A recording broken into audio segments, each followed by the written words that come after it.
fácticas. Fácticas es lo que uno en realidad trabaja, pero que no da por imaginado, sino que hay un sustento argumentativo para poder hacerlo.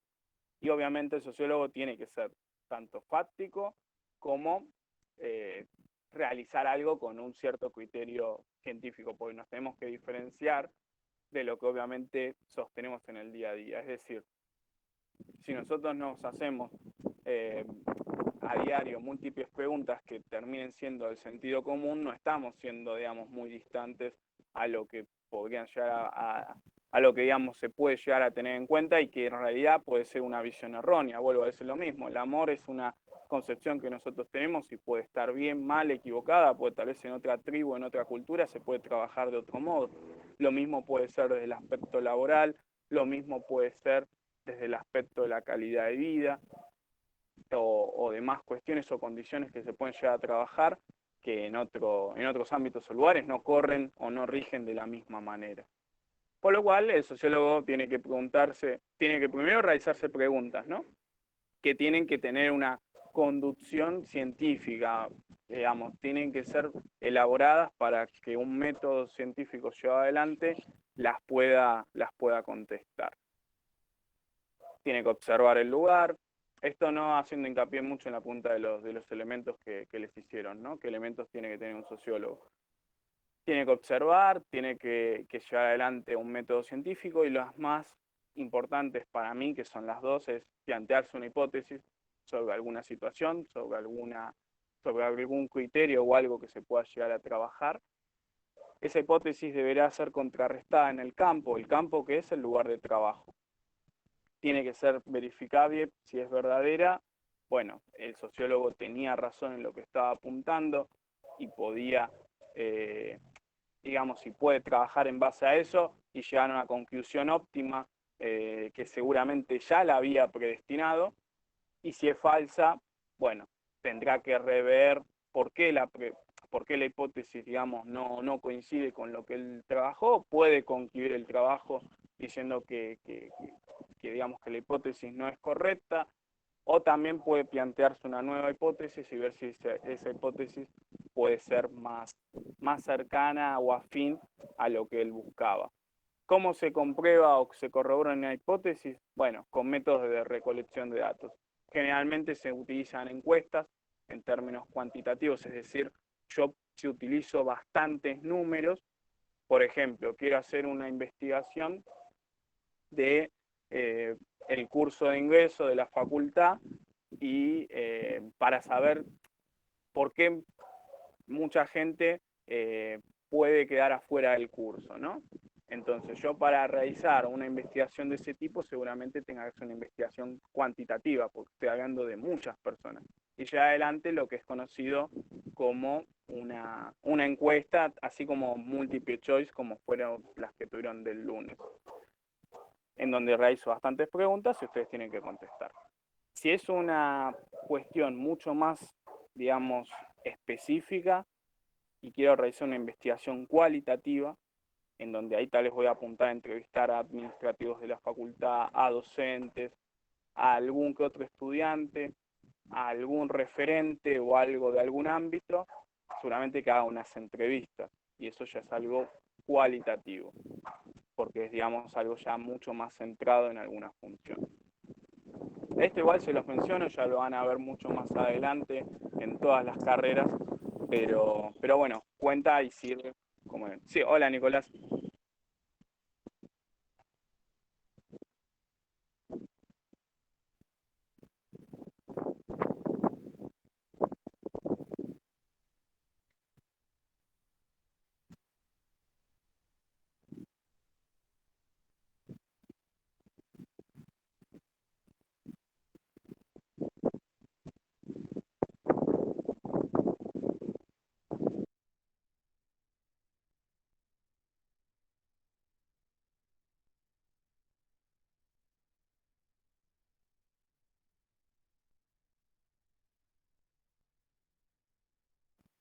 Claro, sí, tal cual, o sea, justamente pues eso hablaba de entrevistas a docentes o a administrativos o referentes, es decir, bueno, no voy a entrevistar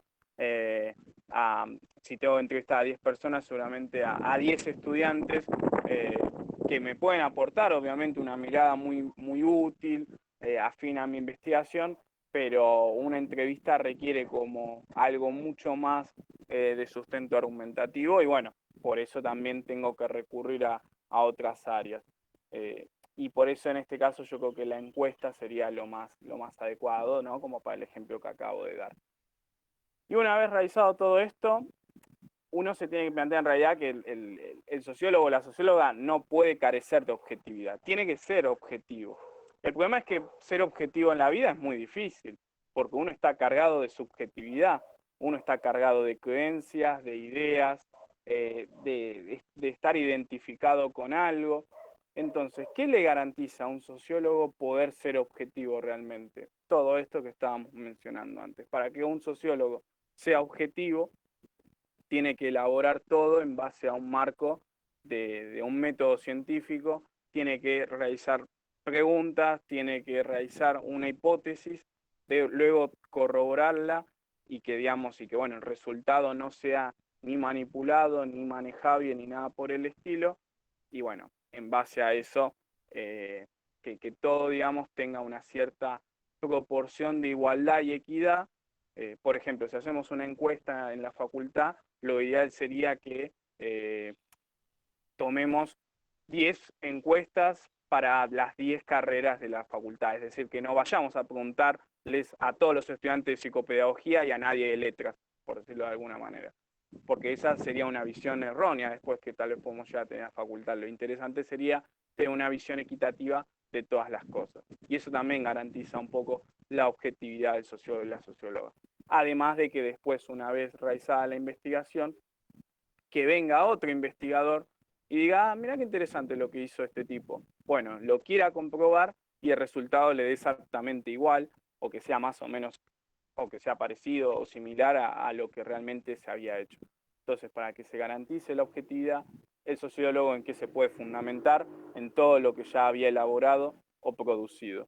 Eso es una digamos, de los elementos que obviamente tiene que tener un sociólogo a la hora de realizar una investigación y por ende ahí ya nos empezamos a dar cuenta de que no es tan sencillo, tan fácil que todos podamos hacer en algún aspecto ciencias sociales. Hay que tener un poco más, ¿no?, de criterio para realizar muchas cosas que justamente una persona en el día a día de manera así cotidiana o digamos, afina a ciertas cuestiones no puede realizar. La facultad tiene un área de investigación en el que una vez ustedes estén más avanzados pueden decidir trabajar o no en base a todos estos criterios que estoy mencionando, ¿no?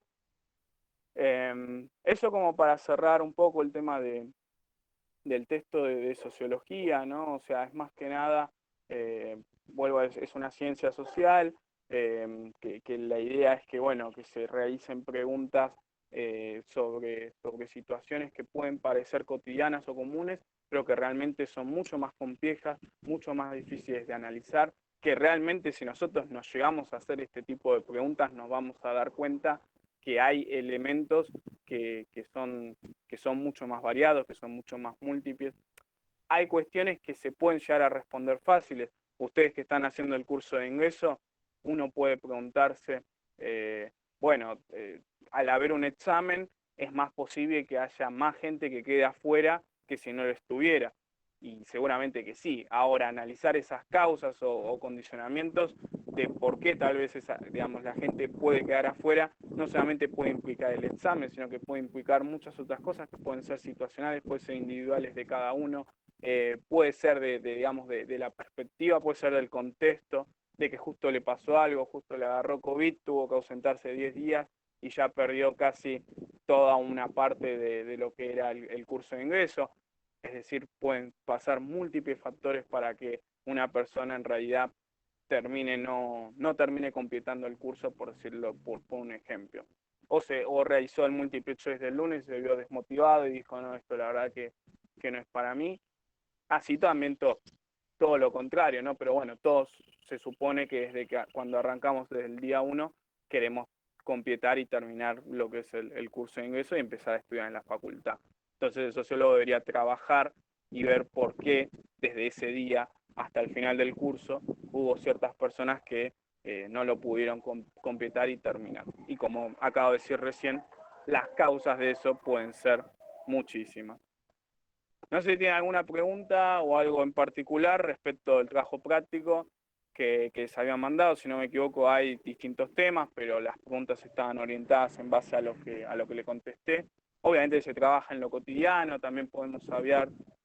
Yo en el video había del suicidio, ahí había dado el ejemplo justamente del examen que se da en países asiáticos. Japón es uno de ellos, que el caso de no aprobar condiciona mucho digamos, la vida de esos estudiantes y bueno, es lo que genera muchas veces que sean los países con más alta tasa de suicidio en el mundo y es uno de los factores, ¿no? que suelen suceder y que se tienen que tomar en cuenta no solamente, digamos, por los países en sí, sino por la cultura, por la exigencia que se tiene o hasta dónde se puede llegar en estos aspectos.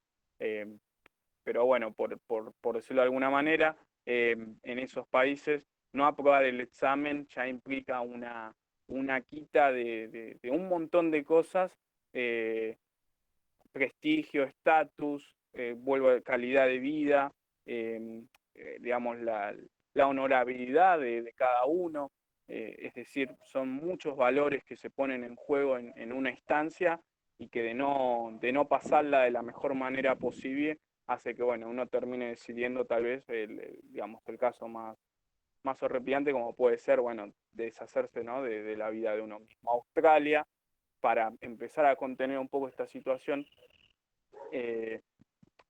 digamos, si no pasaron o no aprobaron el examen, Australia les abre las puertas para que se puedan, digamos, para que puedan estudiar en las universidades, digamos, más aptas de ese país.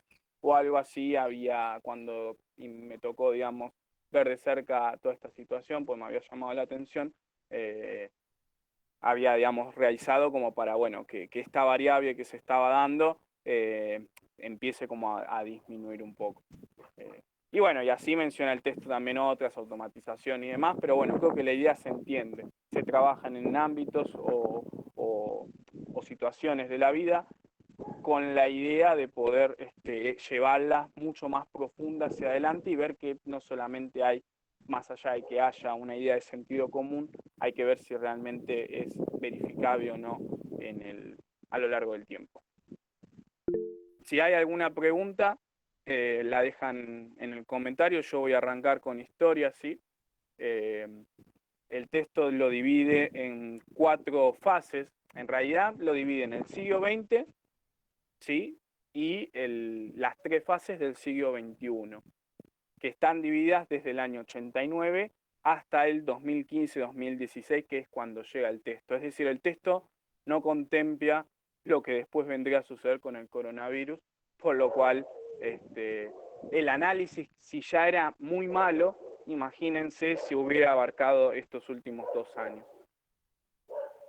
Básicamente, para resumir el siglo XX, hay una oración que dice, que cita al autor Eric Hobsbawm. Eric Hobsbawm es un historiador muy importante, muy prestigioso. Ustedes lo van a ver en muchos textos cuando tengan la materia de historia social general, historia argentina, aquellos que cursen las carreras sobre todo de periodismo, de comunicación, en donde básicamente lo resume como el siglo más sangriento y más, digamos, exterminativo en términos, ¿no? de personas en la historia, porque hubo no solamente 2 guerras mundiales, sino el conflicto entre 2 países, potencias como Rusia, que era la Unión Soviética en ese momento, y Estados Unidos, que con una guerra que se denominó Guerra Fría, ya voy a decir por qué, que duró 45 años, en donde, bueno, el vencedor claramente fue el país americano.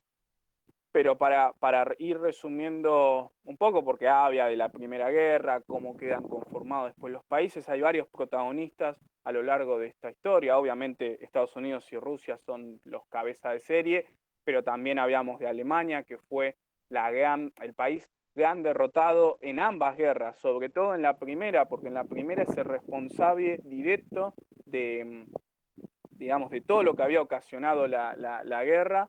Es lo que se conoce como, si no me equivoco, el Pacto de Viena, en donde le hacen firmar un tratado donde se responsabiliza por digamos, bueno, todo lo que sucedió en esos 4 años, de 1914 a 1918, y tiene que, digamos, bueno, que cumplir con un montón de exigencias para recomponer no solamente su país, sino el de todos los demás. Europa quedó muy devastada, no solamente después de la Primera Guerra, sino después de la Segunda. Eh, Francia se vio influenciado, ¿no? También en este tipo de guerra. Gran Bretaña siempre, ¿no? En contra o teniendo enemigo a Alemania.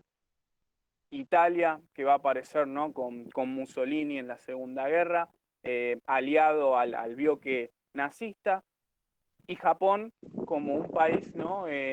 Alejado de esa centralidad europea que se tenía en ese momento, pero que va a ser muy importante en la Segunda Guerra Mundial, tanto a favor como en contra, pero digamos muy importante en la historia de la Segunda Guerra, porque es el país directo que hace intervenir a Estados Unidos, que para mí le encantaba querer participar en la Segunda Guerra Mundial, pero no tenía ningún argumento para poder hacerlo, y cuando Japón se lo da atacando Pearl Harbor, se suma a la Segunda Guerra,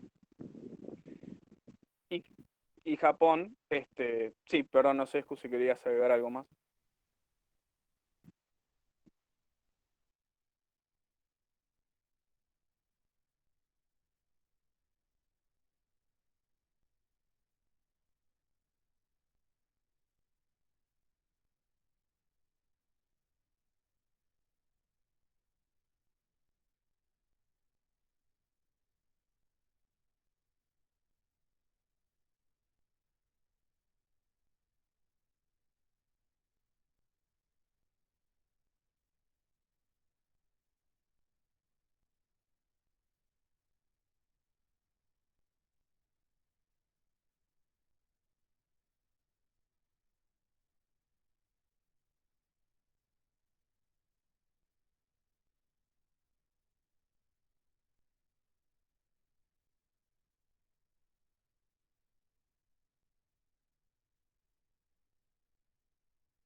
No, bueno, sí, muy importante. Japón recibe las bombas nucleares porque se negaba a renunciar, digamos, ya había claudicado a Alemania, Hitler ya se había suicidado, en Italia Mussolini ya había sido ejecutado también. Japón se negaba, digamos, bueno, ¿no? La especie de orgullo que ellos manejaban a renunciar y bueno, justamente para que termine, digamos, cierre el conflicto, Estados Unidos toma la decisión de lanzarle 2 bombas nucleares directamente a las ciudades de ese país.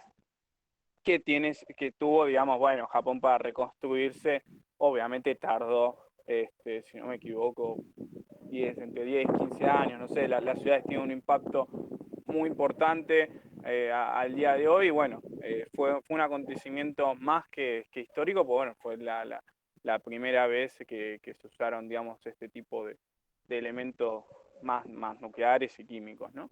Pero bueno, como bien dijo Escu, a partir de acá, Estados Unidos y Rusia empiezan a tener, digamos, como fueron los grandes vencedores, Estados Unidos porque hizo, digamos, ¿no? barrera a Japón, digamos, en este aspecto, y Rusia había ¿no? Ya dominado y frenado el avance de Alemania por sobre lo que podía hacer, digamos, Alemania ya había avanzado en Francia, que la había conquistado, y Rusia después también, ¿no? Con la ayuda obviamente de los franceses lo pudieron repeler, pero el gran error de Hitler fue querer invadir a Rusia. Rusia en su momento estaba del bando de Hitler, Hitler lo traiciona y quiere invadir Rusia, sale mal, como bien había dicho Escu, la historia a veces se puede volver a repetir una y otra vez, porque ya había pasado anteriormente, era con Napoleón, ¿no? Escu, o con Napoleón que había querido invadir Rusia, el frío, las condiciones climáticas invernales en Rusia hicieron que bueno, los alemanes se vean muy afectados por eso, Rusia que avance y termine después ganando la guerra. Igual tal vez después en otro tipo de condiciones Rusia estaba mucho más avanzado que Alemania en términos de hombres, ¿no?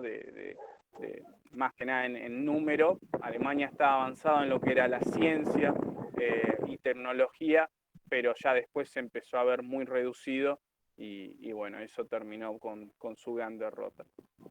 Entonces, con estas 2 guerras que dejaron millones de personas, digamos, fallecidas o muertas, se decidió decir, bueno, no puede haber otra guerra más, aunque estaba la tensión entre Estados Unidos y Rusia. Y es cuando empiezan a surgir los distintos organismos que ustedes leen en el texto, tanto diplomáticos como económicos. Por un lado se empieza a crear lo que es la Organización de las Naciones Unidas, se empieza a crear la UNESCO, empiezan, como digamos, a fomentarse ciertas instancias mundiales y globales como para que, bueno, los términos de ciertas cuestiones se debatan allí y, bueno, no se llegue a otra instancia de guerra mundial que perjudicaba severamente, ¿no? al mundo en aspectos comerciales, económicos, la calidad de vida, porque otra vez Europa había quedado muy devastada y otra guerra, obviamente lo que podía llegar a ser iba a ser ya seguramente irrecuperable. Entonces, bueno, con estas organizaciones también se le suman los fondos financieros. Se crea para esos años, para, digamos, entre 1945 y 1949, el Fondo Monetario Internacional y el Banco Mundial, que las ideas o las premisas que tenían en un principio era ayudar a los países a que tengan una reconstrucción, pero también a otorgarles créditos con el fin de, bueno, subsanarlos y que bueno, después, ¿no? En un plazo de tiempo se pueda llegar a devolver. En un principio, sí.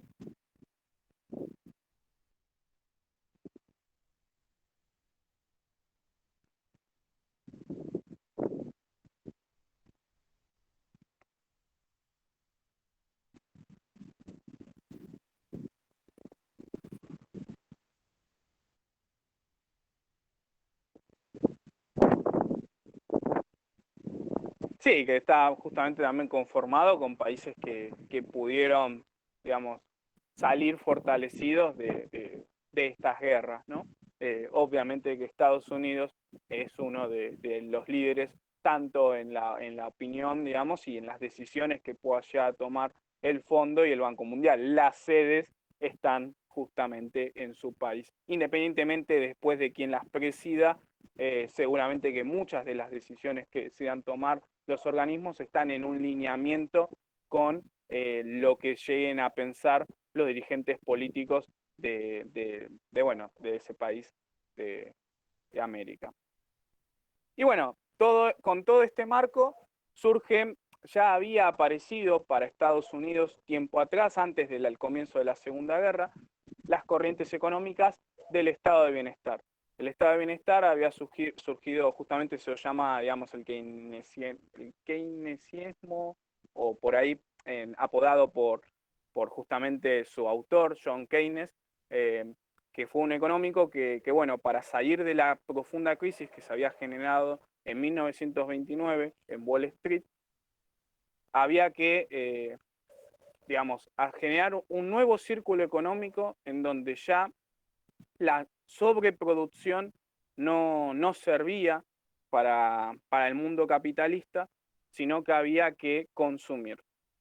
Pero para consumir había que aumentar el salario, ¿no? Había que, digamos, obviamente que para acceder a un salario todas las personas tienen que tener un empleo y por ende el Estado tiene que intervenir para que todas estas condiciones estén garantizadas. Es decir, el estado de bienestar en ítems, en términos concretos, plantea el pleno empleo, digamos, una rápida circulación de consumo, salarios altos y digamos, muy importante, el fortalecimiento del Estado como interventor en aquellas situaciones que lo amerite. Si hay alguna falencia o falla, el Estado tiene que actuar. No, digamos, no puede ser un ente que no aparezca o que deje todo en manos del mercado, sino que justamente tiene que intervenir. Y a medida que fue pasando el tiempo, justamente este estado de bienestar fue llegando a varios países. Estados Unidos hasta por lo menos 1970 ya lo empezaba a ver con malos ojos, pero se seguía como fortaleciendo esta medida económica, pero se le empieza a aplicar en otros países, ¿no? En Argentina se empieza a aplicar con la llegada del peronismo y también después a lo largo del mundo el estado de bienestar empieza a ser muy utilizado, pero empieza a tener también, obviamente, como tiene sus pros, tiene sus contras. Y es que todo este proceso lleva a que los países empiecen a sufrir una gran inflación y devaluación de la moneda que tienen. Esto genera pérdida de la reserva del país, pérdidas de riqueza y por lo tanto los países empiezan a entrar en un conflicto interno económico muy importante de ver para dónde apuntar. Para la llegada de 1970, el marco económico mundial empieza a cambiar porque ya el patrón oro empieza a dejar de abandonarse como aquel sustento económico importante que tiene que tener un país para tener confianza, y justamente la variable que lo empieza a cambiar es la confianza. Es decir, para que un país sea rico digamos, o pueda atraer inversores, dinero y demás, tiene que ser confiable, independientemente de si tenga los recursos o no para hacerlo. Pero la confianza empieza a hacerlo todo.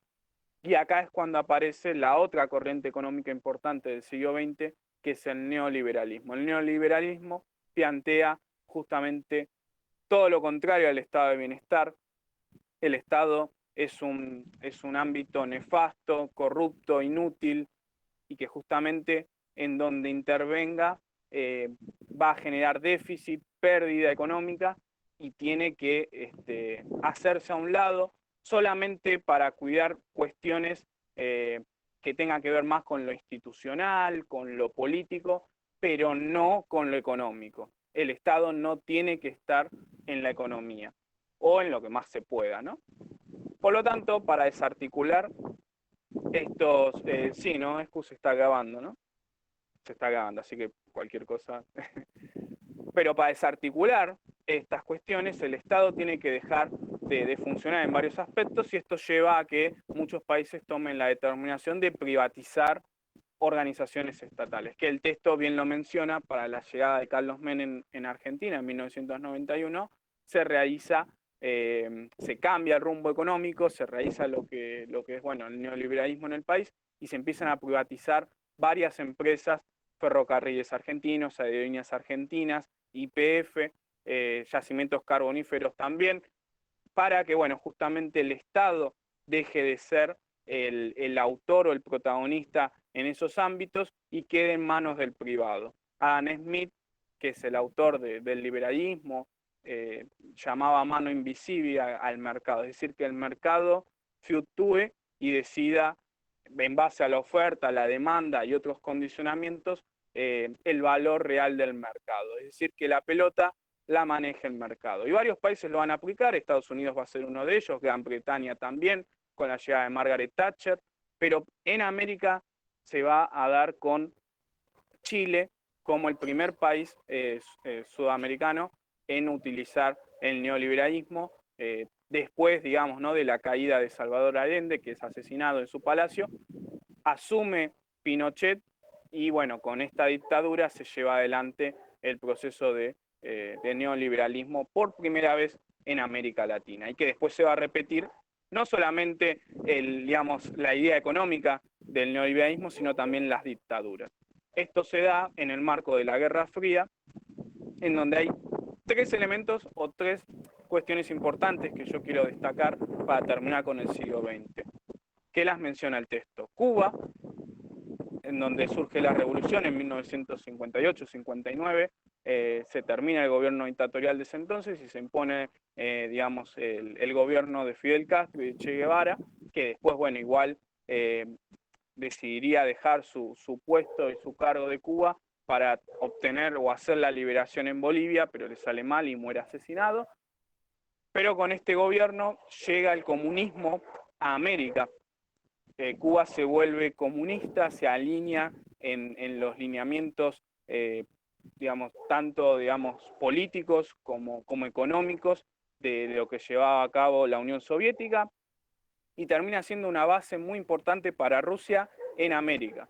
Esto hace que Estados Unidos, a través de también varias decisiones que tomó Cuba, como la expropiación de empresas que estaban en ese país estadounidenses, lo lleve a que se realice un bloqueo comercial. Para 1962 o 1960, Estados Unidos le realiza un embargo y un bloqueo comercial que le impide negociar con varios países del mundo. Rusia era solamente uno de los pocos socios comerciales que podía tener Cuba para ese momento, pero que también se veían obviamente muy limitados respecto también a este bloqueo.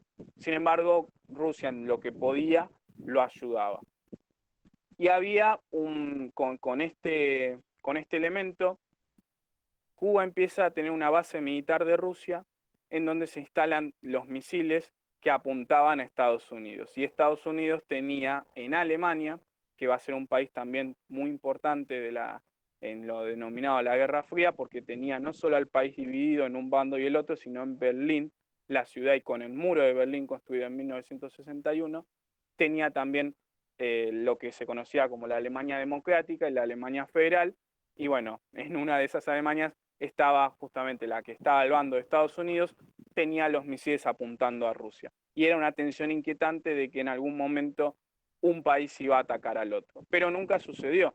Los ataques siempre se van a dar por otras guerras, como en el caso de la Guerra de Corea, que va a determinar después digamos, se divide el país, se fragmenta en dos, como hoy la conocemos. Por un lado después termina quedando Corea del Norte y después por el otro Corea del Sur, cada uno, Corea del Norte más, digamos, alineado a las ideas políticas autoritarias que maneja la Unión Soviética, y Corea del Sur más apuntado al crecimiento, al desarrollo económico capitalista de Estados Unidos. Y la guerra de Vietnam, que es la más importante para mí de todas las múltiples, tal vez, o diversas guerras que se fueron dando en ese contexto, porque es la gran derrota que tiene Estados Unidos en su historia y la única a nivel militar y bélica. Estados Unidos, esa guerra duró, si no me equivoco, 10 años y sin embargo nunca pudo penetrar en el territorio vietnamita, que rápidamente, digamos, los locales del lugar sabían cómo actuar estratégicamente y repelieron varias oleadas de los estadounidenses que que literalmente estiraron la guerra hasta donde pudieron por temas de orgullo, por temas de que no podían entender cómo un país tan pequeño, una islita, los podían contrarrestar. Vietnam claramente que tenía el apoyo militar de Rusia y de la Unión Soviética, pero eso igual no es un condicionamiento importante en términos de que un país tan pequeño pudo hacerle frente y ganarle la batalla, el único país que le pudo ganar en términos militares a Estados Unidos. Estados Unidos, después de esta gran derrota, empieza a afrontar problemas internos en la sociedad, o sea, ya había surgido lo del hipismo, que lo menciona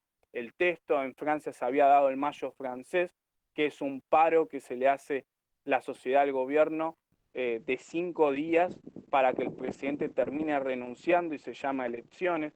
Empieza a haber un movimiento popular y cultural que está más destinado al amor, a la paz y no a la guerra. Es cuando también las bandas que empiezan a surgir en ese momento, como los Beatles y sus referentes, empiezan a hablar sobre este tipo de cuestiones y empiezan a criticar no solamente a, los políticos que conducían a aquellas decisiones bélicas, sino también el confrontamiento entre las personas que apoyaban la guerra y los que la rechazaban.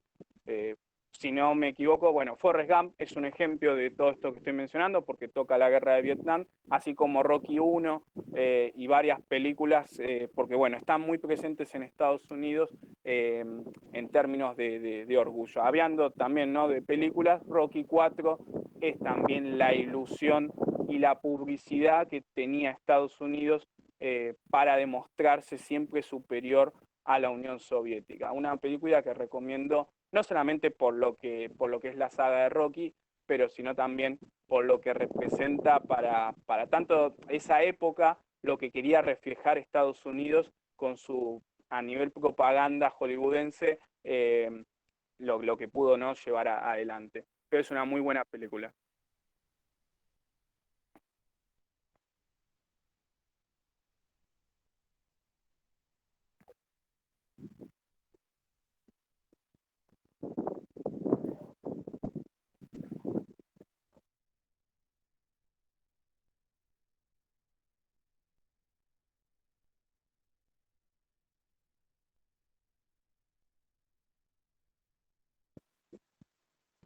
Hoy es China.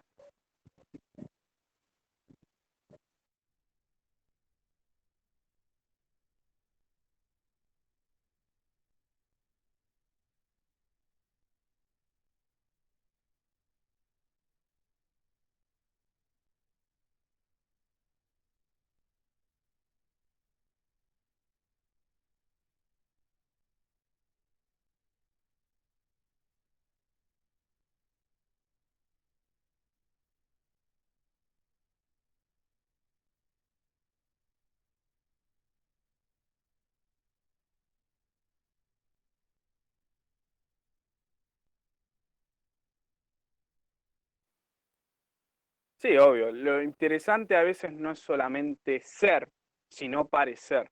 Y Estados Unidos tenía una muy buena propaganda superior a Rusia en todos los aspectos. Porque, y algo que quiero mencionar, la carrera espacial pareciera que siempre la tuvo Estados Unidos dominada, y sin embargo Rusia o la Unión Soviética realizó hitos históricos a nivel espaciales muy importantes justo mucho antes de la llegada del hombre a la Luna de Estados Unidos. Pero claro, realmente todos nos acordamos de ese hito más que de los rusos, que ya 10 años atrás habían tenido, digamos, lanzamientos de cohetes o satélites con bastante éxito. Así como también, obviamente, cada nación tuvo sus fracasos, pero que realmente se ocultaban para no mostrar debilidad tanto para su país como para el enemigo, que era lo más importante. Y para concluir, la llegada de los años 1980 termina con la Unión Soviética en términos de riqueza. Se empieza a ver bastante hambruna, pobreza, miseria. El Estado empieza a ser tan gigantesco que empieza a caer por su propio peso. Para 1986 la situación ya era insostenible, y con Gorbachev empieza un camino de transición que termina con, en 1989, la caída que es de todos los aspectos más que simbólica, la caída del muro de Berlín, y para 1991, por, digamos, primera vez en la historia, lo que se conocía como la Unión Soviética cae y nunca más volvería a levantarse. Y ahí sí ya cada país tenía que tomar la rienda y la autonomía de su propia nación, que cada una tenía como, bueno, había quedado muy devastada. Rusia era el único país más o menos que pudo. Sí, bueno, no, creo que ahí ya está pasando, pero ya ofrecía chip o algo de eso llamaba RAM. Pero, pero no, básicamente Rusia, así todo, digamos, el país que era, tuvo 2 años muy malos después de la caída, en los que tuvo que recomponerse rápidamente. Después una de las figuras que llegaría sería Putin, que bueno, imagínense, ¿no? Después todo lo que sucedió, digo, en la década de los 90 y hasta el día de hoy sigue siendo el presidente. Pero no es algo que ellos lo vean como malo, es más, Putin tal vez en elecciones gana con el 50% de los votos. Eh, pero bueno, digo que hay veces que las cuestiones son contextuales y creo que nadie a nivel mundial considera a Putin como un dictador, pero tal vez para otros gobiernos que tienen tantos años también, sí lo consideran.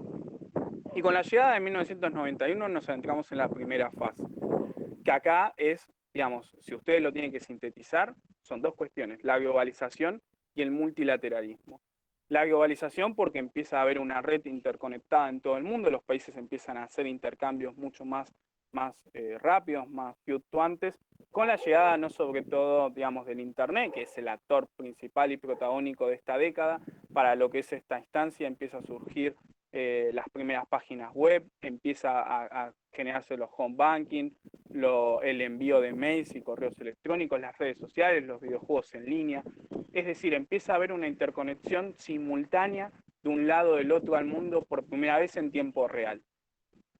Y por el otro, el multilateralismo es la participación de varios países sobre un acontecimiento o un hecho. El texto menciona dos guerras, yo voy a hablar sobre una, que es la guerra del Golfo, que es, si no me equivoco, que Irak invade Kuwait, y bueno, Estados Unidos recibe una autorización para repeler esa invasión, pero va a estar acompañado de otros 30 países, entre ellos Argentina. En esta guerra, Estados Unidos demuestra su potencial bélico y militar, sale obviamente ganando y era claramente transmisor de un mensaje, de que aquel que, digamos, hiciera este tipo de actos, se los iba a ver contra ellos y que, bueno, imagínense si Estados Unidos ya lo que es para aviar a nivel mundial, en esos términos históricos, lo que significaba. Imagínense nomás después de haber ganado la Guerra Fría, que había durado 45 años, lo que era. Pero en esta década, además de eso, de multilateralismo y de globalización, yo quiero acentuar en las crisis que empiezan a sufrir los países, ¿no? En el texto mencionan, si no me equivoco, tres, que es la crisis que sufre México, el efecto tequila, el dólar se dispara, digamos, la moneda se devalúa fuertemente y los salarios también, lo que genera que mucha gente quede en la pobreza, en la miseria, y esto también repercute mucho, no solamente a nivel social de la gente que iba a trabajar, que estaba, digamos, ganándose el día a día el dinero, sino también en los narcos. La lucha contra el narcotráfico empieza a acentuarse mucho más después de este efecto, porque bueno, las bandas empiezan a perder también poder y prestigio, y bueno, todas obviamente salían para cierto lado. El gobierno, al verse tan debilitado, necesitaba una respuesta contundente a la sociedad y empieza a actuar contra lo que nunca había actuado, que era, o que había mirado por alto, que era la droga. Y después en Argentina, en 2001, obviamente que ya muchos lo conocen, se termina generando el boom en diciembre con lo que es el corralito, donde la gente, todos los ahorros de toda su vida o la plata que tenía allí, se ve imposibilitado de sacarla. Y justamente, bueno, determina la renuncia de Fernando de la Rúa. Domingo Cavallo ya había renunciado, que era el ministro de Economía, y deja un saldo de 40 personas asesinadas en bueno, esos días trágicos entre el 20 y el 21 de diciembre de ese año. Pero todo el efecto para llegar a eso es imposible no mencionar a las políticas neoliberales, no solamente que siguió implementando Fernando de la Rúa, pero que habían comenzado con Carlos Menem a lo largo de toda la década, y con las privatizaciones, con la reducción de puestos laborales y todo lo que condujo el neoliberalismo en ese entonces para ese país, para este país. Y Turquía también va a tener como una crisis muy importante para también esos años, 2001, por lo que bueno, que también lo dejó con un golpe muy fuerte en términos de desempleo, de altísimo nivel de pobreza, y que bueno, le va a costar mucho volver a resurgir. Por lo cual, esta primera fase, entre el 89 y el 2001, si bien el texto lo marca como de globalización y de multilateralismo, yo también añadiría las crisis en países tal vez más emergentes, no en los de desarrollo. Pero para 2001, antes de la crisis en nuestro país, surge un efecto histórico muy importante. Recién Nicolás había mencionado que Estados Unidos siempre se vio fortalecido en las guerras porque nunca había tenido una disputa en su territorio. Pero en 2001 se lo golpea de lleno, el 11 de septiembre hace, digamos, caer esa seguridad que siempre había mantenido Estados Unidos, y por primera vez se siembra el miedo, el temor, el caos, y empieza a aparecer lo que, bueno, hasta el día de hoy se conoce como el terrorismo, pero a niveles, digamos, macro. Se empiezan a regir leyes que hasta el día de hoy siguen vigentes para los aeropuertos. Hoy es mucho más difícil entrar a Estados Unidos que lo que era hasta ese entonces, no solamente con el pedido de visa, sino de otros requisitos muy importantes, que también una búsqueda en Google te puede hacer llevar a no poder acceder a ese país, como para decir un ejemplo. Y que bueno, en ese marco, en acontecimiento histórico, en donde dos aviones chocan al edificio conocido como World Trade Center, cambia absolutamente todo el papel que estaba hasta ese momento, y se empieza a enfocar en una palabra, un concepto que está mencionado en el texto, que es unilateralismo. Estados Unidos, después de este hecho, decide actuar por su cuenta, ignorando a los organismos internacionales, ignorando a los demás países, y decide responsabilizar a Irak y a Afganistán de este ataque, que tenían como cómplices a Al Qaeda y que estaban escondiendo a Osama Bin Laden, y decide intervenir militarmente en esos países, ¿no? Si no me equivoco, en ese entonces el presidente era George Bush, que, bueno, obviamente financia a niveles históricos esas campañas militares. Recién en 2011, Estados Unidos asesina a Osama Bin Laden tras un operativo militar.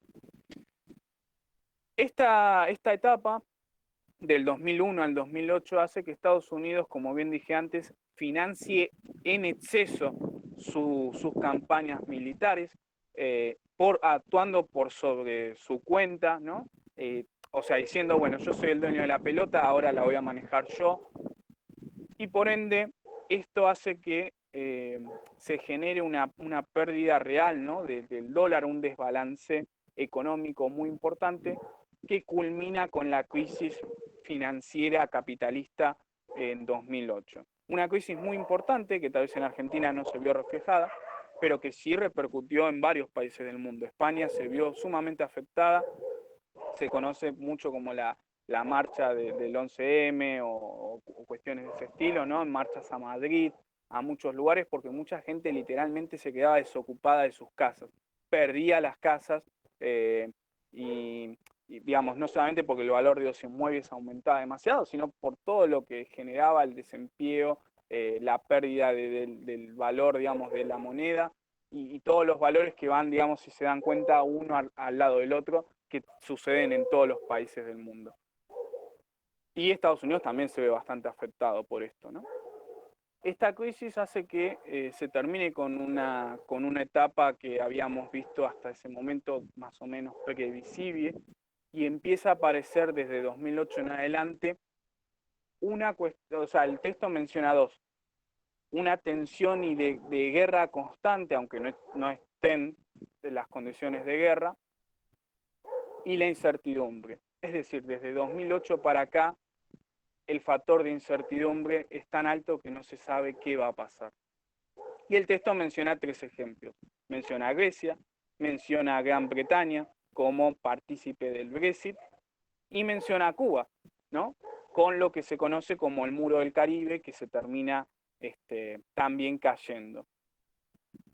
Primero Grecia. Grecia sufre una, más que nada, en realidad más que sufrir, primero tiene un acontecimiento muy importante en 2004, que son los Juegos Olímpicos de Atenas. Al ser justamente los Juegos Olímpicos en su casa, o sea, era como una rememoración histórica, los primeros Juegos Olímpicos, decide hacerlo de manera magistral, muy grande y elocuente, y termina gastando mucho, pero mucho dinero.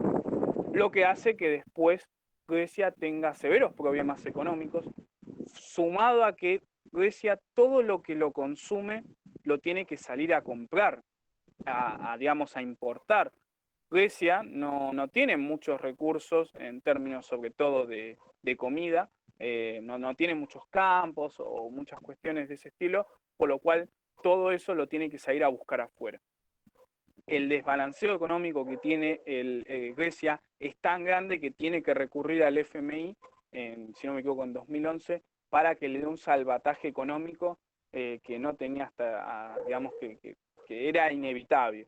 Sin embargo, el FMI, como bien ya conocemos a lo largo también de nuestra historia, más allá de que otorgue créditos, uno después tiene que devolver esa plata. Y Grecia no estaba en condiciones para poder devolver ese dinero y termina sumergido en una de las mayores crisis de nivel país muy importante. Si ustedes hoy googlean crisis de Grecia, les va a salir un montón de artículos o ponen Grecia FMI, van a ver los índices que realmente impactaron en Grecia, porque Grecia, para garantizarle el pago al FMI, tuvo que llevar adelante un montón de privatizaciones, caída, digamos, de aumento de impuestos, pérdida, digamos, de evaluación de la moneda, que esto hace que, bueno, obviamente mucha gente pierda el salario real que se tenía en ese entonces, caiga todo lo que sea el consumo, y bueno,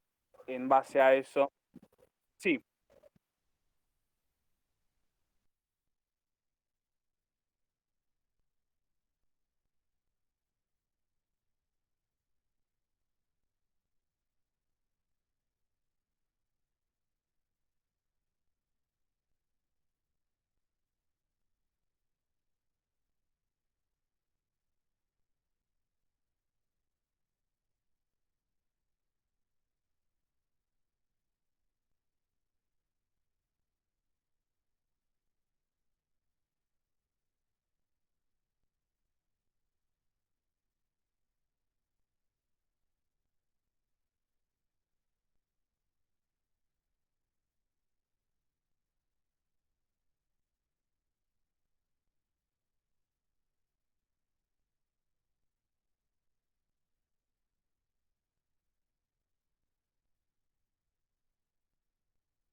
sí, obvio que creo que no lo menciona Portugal, pero sí Grecia es uno de, bueno, de los ejemplos de lo que puede generar el FMI en términos de que, bueno, obviamente en algún momento hay que devolver la plata, y ahí es donde el FMI se impone a ese país y le termina decidiendo por dónde tiene que ir y las decisiones que tiene que hacer. Esto en el marco de la Unión Europea. Grecia es participante del bloque, que lo conforman 29, 30 países, y justamente la mayoría en un lapso de tiempo se analizó expulsar a Grecia hasta que normalice su situación. Creo que se hablaba también de corrupción o que había, digamos, desvío de fondos o cuestiones de ese estilo, pero también la realidad era que Grecia, con el problema que tenía, el miedo de los otros países era que lo arrastra a esos problemas económicos que se tenían. Grecia finalmente igual sigue manteniéndose en el bloque de la Unión Europea, pero se siguió evaluando por mucho tiempo su participación. Todo lo contrario a Inglaterra, a Reino Unido, que realmente se realizó, digamos, una consulta popular en 2016, lo que vendría a ser un llamado a elecciones, pero en realidad no para voto político, sino para tomar una decisión de si seguir perteneciendo a la Unión Europea o no, y ganó justamente el no por un 4%. Es decir, la gente apoyaba que el país salga de la Unión Europea. Esto también tiene que ver mucho con la historia, como bien mencionaba Nico. Inglaterra siempre se caracterizó por un orgullo de ser el país más importante del mundo, por ser, digamos, el dominador en muchos aspectos.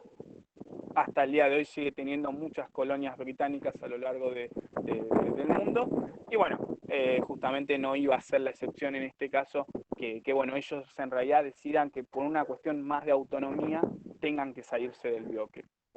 La moneda, la libra esterlina, es la moneda más cara del mundo, pero eso no significa que sea la más importante, pero sí tienen variables que pueden llegar a manejar y a surgir de mejor manera. Con la salida del bloque, Inglaterra hoy puede decidir por afuera sus socios comerciales, sus propios tratados, sin necesidad de consultar al resto de los países, tiene más autonomía e independencia para sus decisiones. Pero también, bueno, lo malo es ya no estar conforme en un bloque. Todo lo que pueda llegarle a pasar a Inglaterra lo va a tener que afrontar solamente en materia de su propio país. Y por último, hablar de Cuba.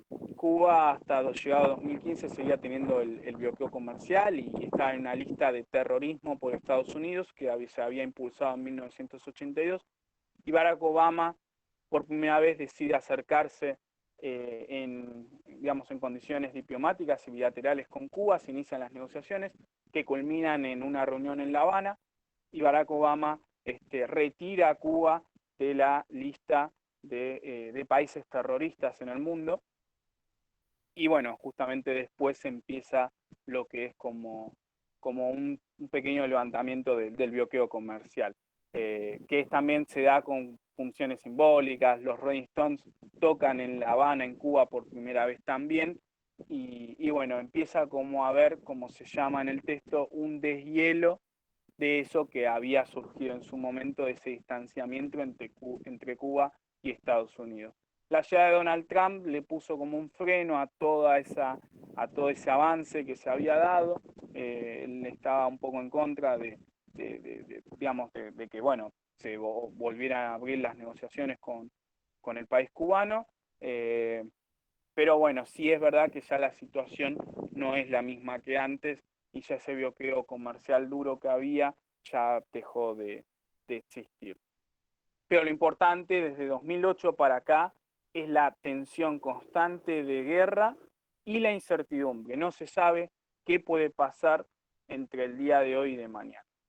Y también por esto quiero mencionar rápidamente, más allá del coronavirus, que eso es ya muy, muy lógico, pero que el texto no llega. En 2020, antes justamente del coronavirus, se hablaba de que podía haber una tercera guerra mundial por un ataque que había sufrido Estados Unidos en una de sus bases militares, y que tuvo en vilo casi a todo el mundo de ver qué decisión tomaba Donald Trump en ese momento, si decidía actuar o se negaba, bueno, decidía pasarlo de otra manera. Y se hablaban muchos canales de que, bueno, o medios de comunicación barajaban de que Estados Unidos iba a recibir el apoyo de otros países, y que, bueno, después se podían conformar dos bloques y que se podía, digamos, dar una posibilidad de una tercera guerra. Eso obviamente nunca sucedió, pero esto es un ejemplo para reflejar la situación actual del mundo, que uno no sabe qué puede llegar a suceder en el día de mañana. Y esta imprevisibilidad y esta incertidumbre acompaña también los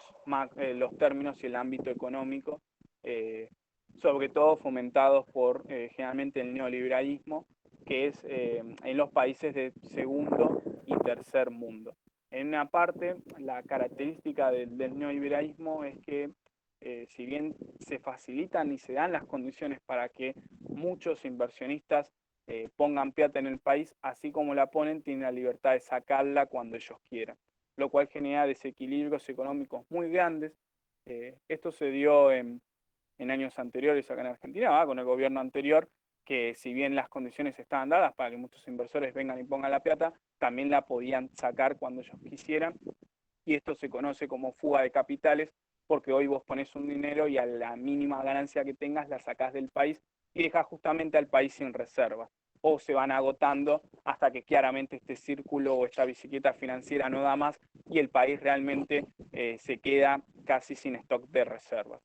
Para financiar la bicicleta financiera hay que tener muchas reservas en el país, y en caso de no tenerlas, el desequilibrio puede ser tan grande que hay que recurrir a préstamos o créditos internacionales que fomenten todo este circuito económico que igual de algún momento u otro va a terminar estallando. Por eso también seguramente en 2018 Macri decidió recurrir al FMI, porque si no el rumbo económico del gobierno tenía que cambiar desde ese momento. Y para no decidir cambiarlo, decidió tomar la decisión del préstamo al fondo, que de todas formas para fines de su gobierno tuvo que cambiar, imponiendo, digamos, restricciones a la salida del dinero que se podían llegar a hacer, digamos, también volviendo al cepo, al dólar, y diversas medidas que habían sido muy cuestionadas del gobierno digamos, anterior de Cristina, y que, bueno, Macri para fin de su mandato las impuso nuevamente porque el circuito económico que había barajado ya no daba para más, que generalmente es lo que se da en los países de vías de desarrollo. Así que, resumiendo, siglo XX, siglo de guerras mundiales, de la Guerra Fría, de destrucción, digamos, masacres a niveles históricos mundiales, la creación de organismos financieros y de organismos diplomáticos, y de corrientes económicas como el estado de bienestar y el el neoliberalismo. En la primera fase del siglo XXI, la globalización como Internet como principal actor y el multilateralismo. Muchos países actúan en pos de algo con una finalidad. La fase 2, la fase de unilateralismo, en este caso Estados Unidos decide actuar por su cuenta por sobre muchas cuestiones. Y la fase 3, la guerra inquietante o la tensión inquietante entre muchos países y la incertidumbre que se puede llegar a manejar. El choice del lunes no va a ser muy diferente al que tuvieron digamos, el lunes pasado. Seguramente haya muchas preguntas de este tipo, de verdadero o falso, o a qué fase puede corresponder tal concepto, o digamos, en ese tipo de situaciones, digamos, hablando en este caso de historia, de sociología, seguramente que tenga que ver, bueno, qué elementos tiene que tener, por ejemplo, un sociólogo, o qué es la sociología, y dar tal vez la definición, como había hecho, si no me equivoco, había sucedido con ciencias sociales.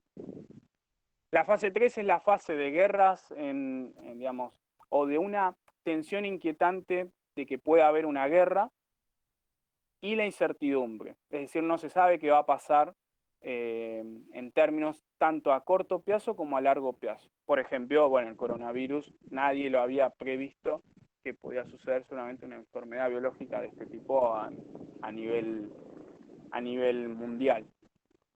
Seguramente que, bueno, por eso también tardó, digamos, la reacción de los países para contener una enfermedad que no sabían cómo actuaba, digamos, y los países fueron improvisando a lo largo del tiempo a medida que que fueron avanzando y descubriendo la enfermedad y cómo circulaba. Pero bueno, pueden ser preguntas, vuelvo a decir, de este tipo. Si yo hablo de incertidumbre, ¿con qué fase la tienen que reaccionar? Seguramente, bueno, obviamente va a ser la fase 3, y así de sociología, de los ámbitos de la vida, tal vez, o bueno, si les mencionan amor, enfermedad, crimen o castigo, o tal vez algo puntual. Bueno, si por ejemplo enfermedad es solamente una cuestión física, bueno, obviamente que es falsa, pero también les pueden llegar a apuntar, bueno, o en qué cuestiones puede llegar a repercutir, o si un sociólogo tiene que analizar tales ámbitos y cuáles hay que marcar. Pero bueno, no va a haber mucha, para mí, complejidad respecto a eso. Pero bueno, para cualquier duda o consulta que tengan, yo estoy, como siempre, a disposición. ¿Sí?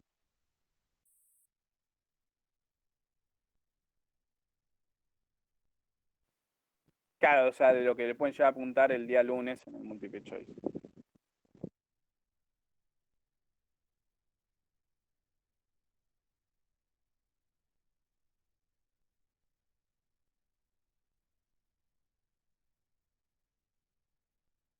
Tercero.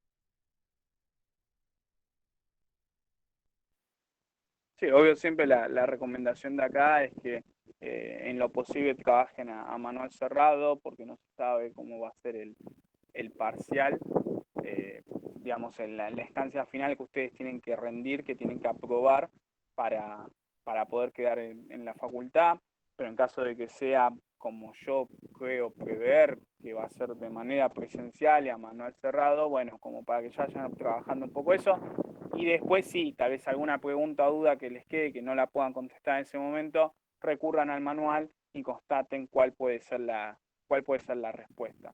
¿Sí?